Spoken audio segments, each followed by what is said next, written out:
Hello everyone, कैसे हो आप लोग। उम्मीद करते हैं कि आप लोग बहुत अच्छे होंगे और आप लोगों की तैयारी बहुत अच्छे से चल रही होगी। आप सारे विद्यार्थी का अपने इस यूट्यूब चैनल में स्वागत करते हैं, वेलकम करते हैं। और आज आप लोगों को उन सारे विद्यार्थी से वे लोन करवाने वाले हैं जो विद्यार्थी इस बार एसएसटी में 90+ स्कोर किए थे।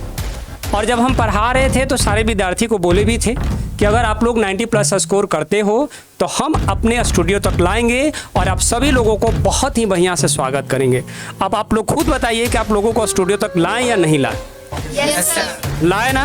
Yes sir. हालांकि बहुत लेट हो चुका है और चीज़ें और पहले ही हो जाना चाहिए था, पर क्या करें, कई सारे सर्कमस्टांसेस रिस्पॉन्सिबल होता है, कई सारी चीज़ों को सोचना पड़ता है। स्कूल हो गया, फिर उसके साथ साथ चीज़ों को मैनेज करना कि आप लोगों को कैसे लाना है। फिर मुझे याद आया कि लहरों से डरकर नौका पार नहीं होती, कोशिश करने वालों की कभी हार नहीं होती। नन्ही चींटी जब दीवारों पर चढ़ती दीवारों पर 100 बार फिसलती। मन का विश्वास रगों में साहस बढ़ता, चढ़ कर गिरना, गिर कर चढ़ना न अखड़ता। आखिर उसकी मेहनत बेकार नहीं होती, कोशिश करने वालों की कभी हार नहीं होती, कभी हार नहीं होती।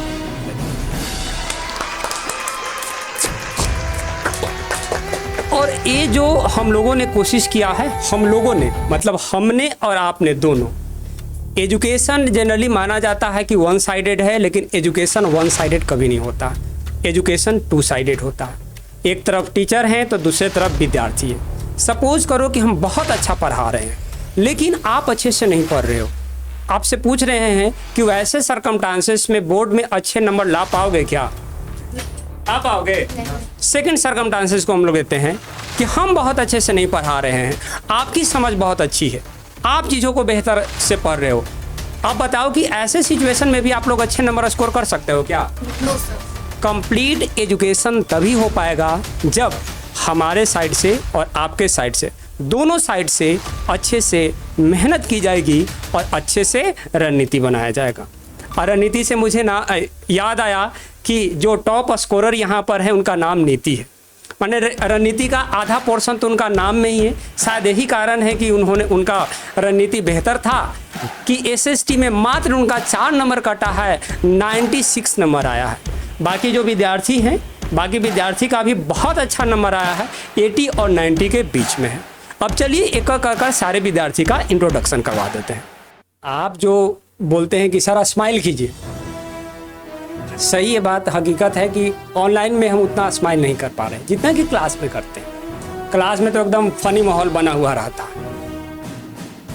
जब स्टार्टिंग में पढ़ा रहे थे तो उस समय भी यही सिचुएशन होता। स्टार्टिंग बैच का लड़का वो है अनुराग, इधर आइए, इधर आइए अनुराग। ये फर्स्ट बैच के स्टूडेंट है, इधर आइए, फ्रेम में आइए। अनुराग बताइए कि फर्स्ट बैच में मेरा एक्सपीरियंस क्या था? फर्स्ट बैच में तो आप ही के भाई के साथ हम लोग पढ़े थे ना, तो फर्स्ट बैच में मतलब सर को कोई देख के बोल ही नहीं सकता है कि अभी चीज़ें कैसी होती है। धीरे धीरे हम लोग सभी लर्निंग फेज़ में। कोई भी एक दिन में कभी टॉपर नहीं बन सकता, एक दिन पहले की पढ़ाई कभी नहीं किया जा सकता। तो सर ने जैसा कहा कि सर स्टार्टिंग में स्माइलिंग वाला क्वेश्चन किनका था? आपका था। सर स्माइल तो बिल्कुल नहीं करते थे, पढ़ाने का तरीका भी थोड़ा बहुत पहले वो तो, बट हाँ अब सर भी इम्प्रूव कर गए हैं। आप लोग के मार्क्स की तरह आप लोग भी इम्प्रूव करो। और फिर बाकी चीज़ें वो सारी हैं कि एक ही चीज़ ध्यान रखना कि कोई भी चीज़ एक दिन में नहीं होगी। तो धीरे धीरे सर भी बदलेंगे, आप लोग भी बदलोगे। आपके अगर मार्क्स नहीं आ रहे, मार्क्स बदलेंगे, सब कुछ इम्प्रूव होगा। बट पेशेंस रखना और फिर बाकी सब सही हो जाएगा। फिर करंट में जो है अभी अनुराग भी सोच रहे हैं कुछ बड़ा ही करने के लिए, उसको डिस्क्लोज नहीं करना चाहते हैं क्योंकि कहा जाता है कि डिस्क्लोज करने से चीज़ें थोड़ा बिगड़ सा जाता है, इसलिए बताना नहीं चाह रहे। नाम जान लेते हैं सारे विद्यार्थी का। सब लोग अपना नाम बता दीजिए और आप लोगों ने 10th में चीज़ों को प्रिपेयर कैसे किया था और किस तरह से आप लोगों ने 90+ नंबर स्कोर किए हैं। जी, मेरा नाम नीति है। और 10th में आपकी प्रिपरेशन कैसे थी? 10th में तो शुरू में उतना कुछ नहीं था, बट धीरे धीरे बाद में सीरियस होने के बाद मतलब रियलाइज़ बाद में हुआ जाके कि हाँ अब कुछ करना चाहिए। इनके पिताजी से हमारी बात हुई थी। पिताजी तो ऐसा बात बोले कि क्या बताएं, नीति मेरी ऐसी बेटी है कि रात रात भर सोती ही नहीं है, पढ़ते रहती है, इतनी जुनून है इसमें पढ़ने का। ये फैक्ट है, ये सच्चाई है। नीति हमेशा से होनहार विद्यार्थी रही है, 9 तक भी ये होनहार विद्यार्थी रही है और 10th में भी बहुत अच्छे नंबर स्कोर की है। ये फैक्ट है। तो ये चीज़ आप लोग भी करिए। देखिए, जब तक मेहनत नहीं करिएगा आपको ना तो किसी भी फील्ड में आपको उपलब्धि मिलने वाला नहीं है। बैठे आपको उपलब्धि नहीं मिल सकता। Now hello everyone, I am Nisha and I want to become CA। CA बनना चाहते हैं। 10th के प्रिपरेशन के रिगार्डिंग कुछ बोलना चाहते हैं? जब 10th का एग्ज़ाम आने लगा तो उसके 1 मंथ पहले NCERT PYQ ये सब करना स्टार्ट की थी। ये सर यस सर। नोट्स वगैरह हाँ, जो आपका नोट्स लिखाया गया था वो सब किए? Yes sir. पूरा नोट्स याद करके गए थे? Yes sir. बहुत बढ़िया। तो नोट्स देखिए, क्लास में पढ़ाते हैं, बच्चों को नोट्स भी देते हैं, क्वेश्चन आंसर भी देते हैं, मल्टीपल चॉइस क्वेश्चन भी प्रोवाइड करते हैं। इसके साथ साथ PYQ भी उपलब्ध करवाते हैं विद्यार्थी को, ताकि चलिए आप बताइए प्रिंस, आपकी तैयारी तो सबसे ज़्यादा मायने रखता है कंसिस्टेंसी। अगर आप कंसिस्टेंसी से पढ़ते हो तो आपका बहुत अच्छा नंबर आएगा। हम तो थोड़ा सा डिस्ट्रैक्टेड हो गए थे स्टार्टिंग में, लेकिन जब एग्ज़ाम आने लगता है तो प्रेशर होता है, घर वाले भी बोलते हैं कि पढ़ाई करो, तो अगर आप घर वालों की बात मानोगे तो आपका मुझसे ज़्यादा अच्छा नंबर आ सकता है। मतलब घर वालों का भी एक इम्पॉर्टेंट रोल होता है अच्छे नंबर को स्कोर कराने के लिए, है ना? क्योंकि देखिए, सच्चाई यही है कि अगर घर वाले प्रेशर बनाते हैं तो इसलिए प्रेशर बनाते हैं कि हमारा जो लड़का है वो अच्छा नंबर स्कोर करे, ताकि आगे के लिए भी जो रास्ता है वो बिल्कुल ओपन हो जाए। एडवांस करवा दे या नीट की तैयारी करवा दे या सिविल सर्विसेज को उनको मूव करवाए। पेरेंट्स का सोच यही ना होता है, इसलिए तो पेरेंट्स प्रेशराइज करता है। जो टीचर होते हैं वो टीचर, जो स्कूल टीचर होते हैं वो प्रेशर बनाते हैं। हम लोगों का प्रेशर बनाने का तो मेन उद्देश्य ही होता है। चलिए श्रेयस, आप कुछ बताइए। हम कुछ नहीं बोलना चाहेंगे, लेकिन बस इतना ही बोलना चाहते हैं कि बस अपने अपने हिसाब से पढ़ा करो।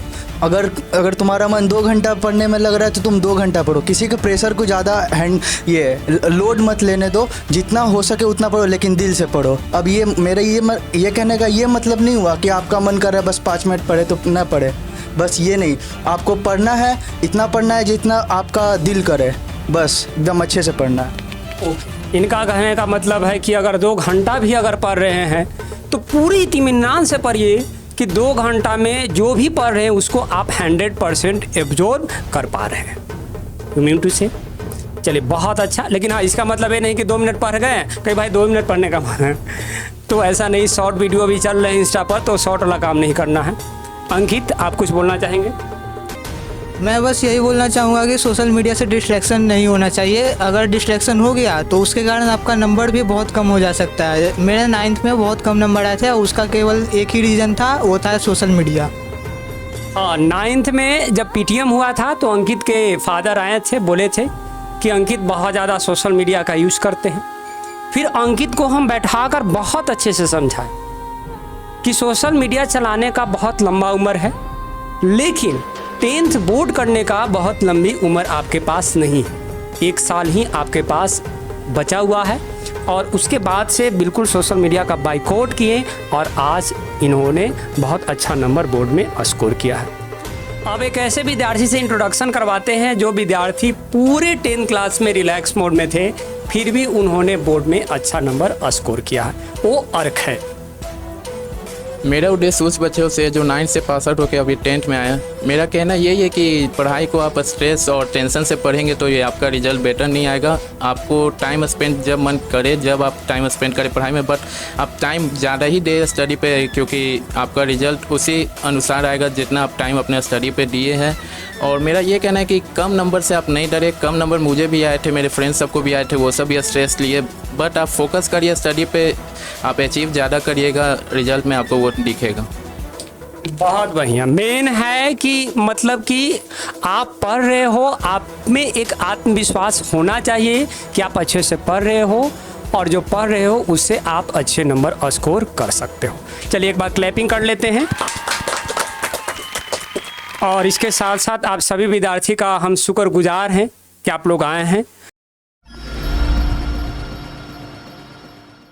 आप लोगों ने जो मेहनत किया है उस मेहनत के लिए मेरे तरफ से छोटा सा गिफ्ट है। बंगला उंगला तो गिफ्ट नहीं कर सकते क्योंकि वो चीज़ अभी खुद मेरे पास नहीं है। जिस दिन होगा बंगला उस दिन उस लायक भी आप लोगों को गिफ्ट करेंगे। फिलहाल छोटा ही है, लेकिन छोटा गिफ्ट अगर टीचर छोटा भी गिफ्ट देता है बच्चों के लिए बड़ी गिफ्ट होता है, मेमोरेबल होता है, पूरे जीवन याद होता है। चलिए शुरू करते हैं। नीति, निशा,